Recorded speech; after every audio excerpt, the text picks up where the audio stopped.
আসসালামু আলাইকুম, মোহাম্মদ জাকির হোসেন। ঠিকানা হচ্ছে আইনজীবী, ঢাকা ১০ আজকের আপনাদের বিষয়ে আমি একটি কথা বলতে চাই। সেটা হলো আমাদের সকলেরই জানা দরকার বিষয়টা যে যারা অনেক সম্পত্তির মালিক আছে বা কম সম্পত্তির মালিক আছে, দেখা যায় যখন ঋণ থাকে বা শক্তিশালী থাকে, সক্ষম থাকে, তখন দেখা যায় মায়া দয়া করে ছেলেদের, মেয়েদের, নাতিদের সম্পত্তি লিখে দেয়। তারা কিছুই রাখে না, সব দিয়ে দেয়। ব্যাংক মারা যাওয়ার পরে তাদের যে পাওটা দিয়ে দেয়। বাগবানটা করে দেয়, দলিল করে দিয়ে দেয়, এগুলা করে দিয়ে দেয়। কিন্তু সমস্যা হলো বিশেষ করে যখন বৃদ্ধ হয়ে যায় তখন দেখা যায় তাদের ছেলেমেয়েরা বাবাকে জিজ্ঞেস করে না, ওরকম সেবা যত্ন করে না, এমনকি বৃদ্ধাশ্রমে পাঠাই দেয়। কারণ তার কিছু নাই, শক্তি নাই, তার সম্পত্তি তার মা মেয়ের নামে ছেলের নামে রেখে দিচ্ছে। এখন বিশেষ করে যে মেয়ে আছে তাদেরও সমস্যা, দেখা যায় সম্পত্তি মৃত্যুবারে সমস্যা হতে পারে, মেয়েদের নামে লিখে দেয়, সেবা করে দেয়, দেয়া দেয়। কিন্তু যখন দেখা যায় বৃদ্ধ হয়ে যায় তখন তার মেয়েরা না জিজ্ঞেস করে বা ছেলে না জিজ্ঞেস করে যখন অসহায় হয়ে পড়ে, তখন তার কিছুই করার থাকে না। যদি ঘর থেকে বের করেও দেয়, কিছু করার থাকে না। এজন্য আপনারা লিখে দেন, হিমা করে দেন, দলিলে দেন, সাত করে দেন, সমস্যা নাই। কিন্তু দেওয়ার সাথে সাথে আপনি কি পাওয়ার নিয়ে আসবেন যে আমি যখন জীবিত আছি আমি এই সম্পত্তি ভোগ দখল করতে পারবো, আমি ক্রয় বিক্রি করতে পারবো, বন্ধ দিতে পারবো, এগুলো সব করতে পারবো।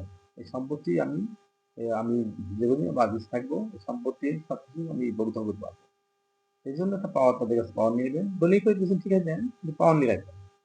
তারাও তো সম্পত্তি পাবে, হলে মৃত্যুর পরেই পাবে, তাই না? কিন্তু যদি আপনি পাওয়ারটা নিয়ে রাখেন তাহলে তারা আপনাকে আর এই ঘর থেকে বের করতে পারবে না, বৃদ্ধাশ্রমে পাঠাবে না। মানে যে সম্পত্তি তার, হ্যাঁ, মৃত্যুর পরে আপনি যখন মারা যাবেন এই পাওয়ার অটোমেটিক বাতিল হয়ে যাবে।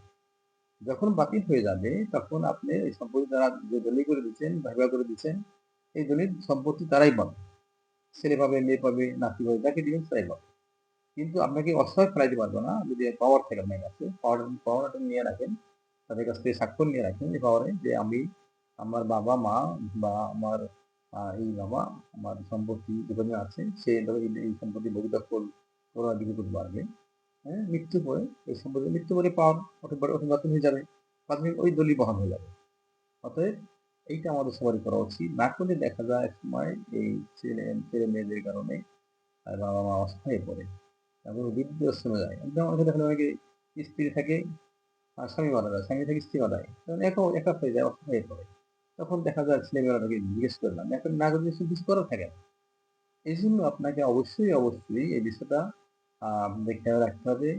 যারা ভুল করেছি তারা করেছি, যারা করিনি এখনো তারা অবশ্যই এই বিষয়টা মাথায় রাখবেন যে আপনার সম্পত্তিটাকে লিখে দেন, এভাবে করে দেন, সমস্যা নাই। কিন্তু আপনি পাওয়ারটা নিয়ে রাখবেন আপনার কাছে। পাওয়ার নিয়ে রাখলে কি হবে, আপনার সমস্যা হবে না। ভালো থাকেন। আসসালামু আলাইকুম ওয়া রাহমাতুল্লাহি ওয়া বারাকাতুহু।